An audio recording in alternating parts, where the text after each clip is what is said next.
Anthony Albanese. Born March 2, 1963, Sydney, New South Wales, Australia.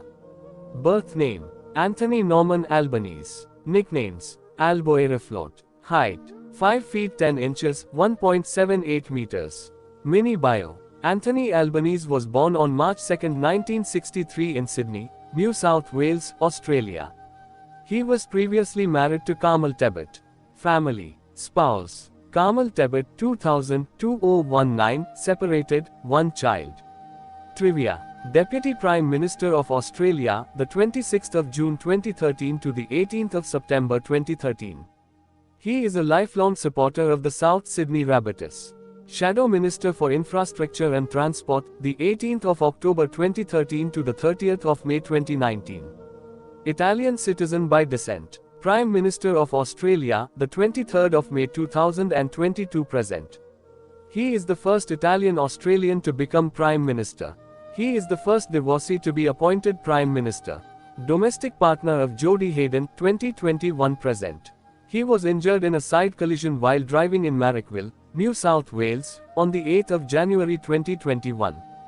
Despite knowing the identity of his father Carlo, Albanese excluded his name from the official Parliamentary Registrar of Citizenship each member had to declare and sign in 2017. World media did not know who Anthony Albanese was or his partner, during Queen Elizabeth II's state funeral service. Albanese's entry into Westminster Abbey was met with awkward silence from the commentators, unable to identify who he was. Member for Grayndler. Prime Minister. Leader of the Australian Labor Party. Anthony grew up with his mum, Marianne, in a council house. They loved their community, their church, the South Sydney Rabbitohs, and Saturday afternoons on the hill at Redfern Oval. They didn't have a lot, but they had each other. Those early years rewarded Anthony with an enduring set of values. His experiences taught him the meaning of hard work, the value of $1, and the importance of standing up for what you believe in. Along the way, he learned firsthand that we are all better off when we work together. As he watched his mum juggling the challenges of life on a disability pension, Anthony came to understand the power of a parent's love in the face of hardship. He knows how hard mums and dads work to give their children a better life. This knowledge still drives him today, as a leader, and as a father. His son Nathan is 21. Building a stronger Australia to hand to Nathan's generation is never far from his mind. Anthony believes Australia needs a leader who will bring the country together. One who plans for a better future, who leads with respect and decency, and who steps up when the going gets tough. Anthony has spent his life building things that make an economy tick. And after nearly 3 decades in public life, he knows what it takes to get the economy roaring, unleashing the potential of the Australian people through good jobs, higher pay, and smart investments in homegrown industries that can fuel a post-COVID boom. As Infrastructure Minister and Communications Minister, Anthony delivered nation-building projects, connecting the country through thousands of kilometers of roads and rail and rolling out the high-speed fibre NBN. These are big portfolios with budgets to match, but Anthony was guided by his training as an economist and his life experience, which has hardwired into him the desire to ensure that every dollar counts.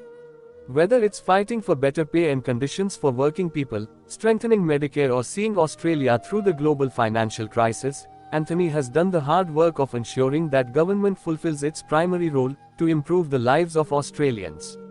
He knows what it's like when money's tight at home, and priorities outnumber the dollars. He gets that too many families are worried about how they make their pay stretch to cover the school shoes, the swimming lessons, the car, and the mortgage. Making their lives better will be his measure of economic success. The result will be an even greater Australia. Anthony is proud of where he came from. He is grateful for the opportunities that let him get to where he is.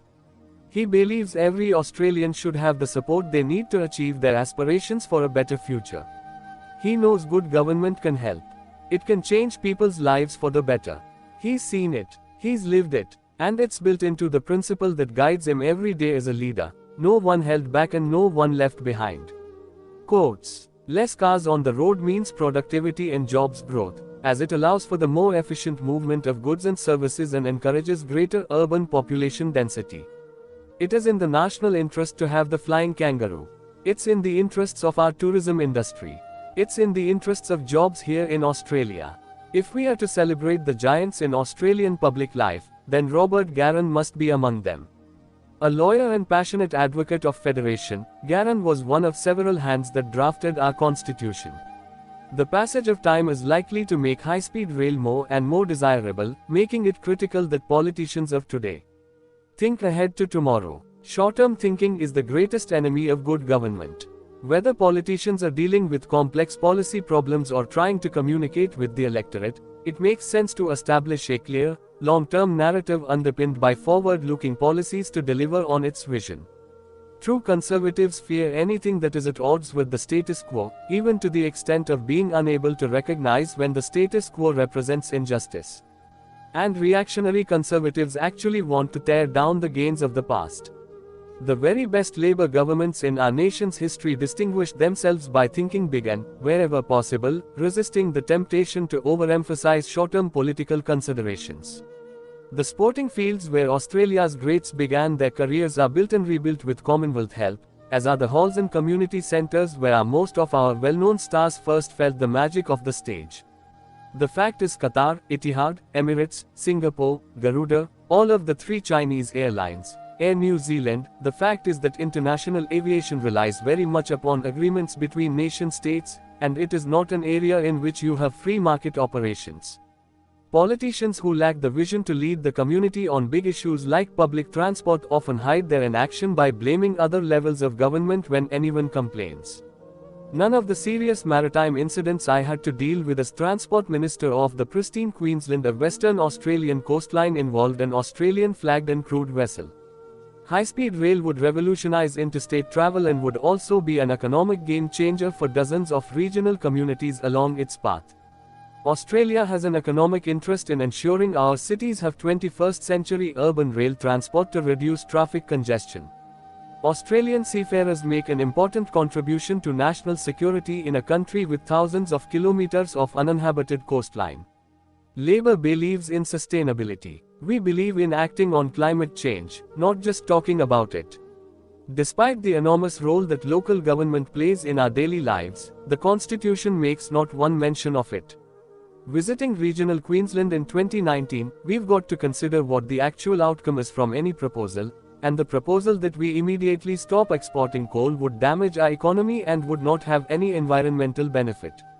I think it's perfectly reasonable that Christine Holgate resign. I have the view in life that when someone tells you something you believe them. No, I don't support a conscience vote. I'm not a fan of conscience votes in general. I'm someone who's often not on the majority side of internal Labour Party debate.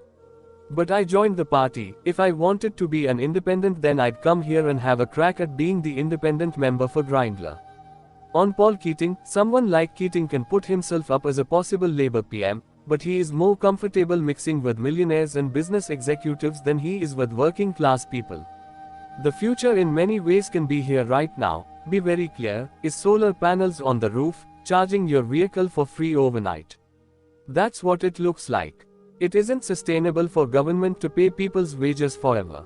On the Greens, there is a pattern of people who have become candidates for the Greens who haven't come through the environmental movement, or through the Green movement, but who have come through revolutionary Marxist parties.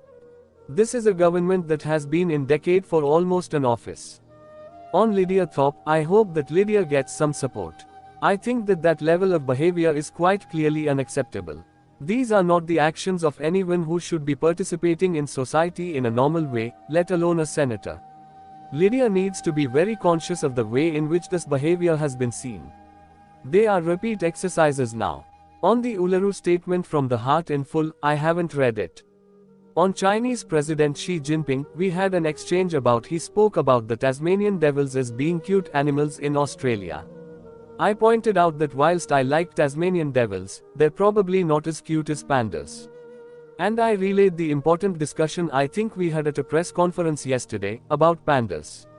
Eric Bagshaw will be pleased. And he reminded us of the fact that not all pandas are cute, by relaying the Kung Fu Panda story as well.